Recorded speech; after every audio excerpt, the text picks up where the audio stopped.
Assalamualaikum warahmatullahi wabarakatuh. Alhamdulillah alladzi arsala rasulahu bil huda wa dinil haq liyudhhirahu 'ala dini kullihi wa kafa billahi syahida. Wassalatu wassalamu ala Muhammadin nabiyil mustafa wa ala alihi wa sahbihi wa manittaba'al huda, amma ba'd.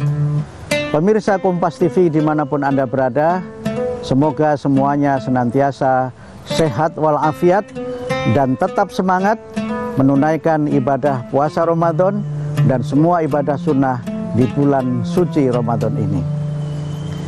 Pada episode kali ini saya akan membahas tentang pemimpin yang zalim. Pemimpin yang mereka bengis dan sadis kepada rakyatnya. Di dalam sejarah dikisahkan seorang bernama Fir'aun, Raja Mesir yang luar biasa dikdaya, Raja Mesir yang tidak ada tandingannya, sehingga dia bisa berbuat apa saja di negara itu. Bahkan karena kekuasaannya itu, Fir'aun sempat mengaku dirinya sebagai Tuhan. Tapi Fir'aun suatu saat bermimpi ada seorang anak laki-laki dari Bani Israel yang mencabut jenggotnya. Dan ketika dia bertanya kepada ahli nujum, diberikan makna mimpi itu dengan penjelasan bahwa akan ada seorang anak laki-laki dari Bani Israel yang menjatuhkan kekuasaannya. Fir'aun takut luar biasa, sampai akhirnya dia membuat kebijakan yang sangat zalim, membunuh setiap bayi laki-laki dari Bani Israel dan membiarkan hidup bayi-bayi perempuan.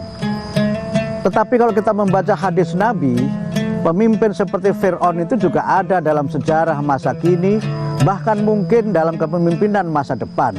Kalau seorang pemimpin itu berbuat zalim, maka dia tidak hanya dijauhkan oleh Allah dari surga, tetapi juga dia tidak mendapatkan syafaat Nabi pada hari kiamat nanti.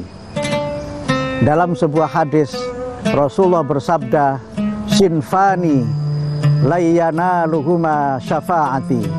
Ada dua kelompok orang yang dia tidak akan bertemu, tidak akan mendapatkan syafaatku, syafaat dari Nabi. Yang pertama adalah imamun zolimun, pemimpin yang zalim. Kemudian yang kedua adalah orang yang berlebih-lebihan di dalam dia itu beragama. Wa kullu ghalin farikin.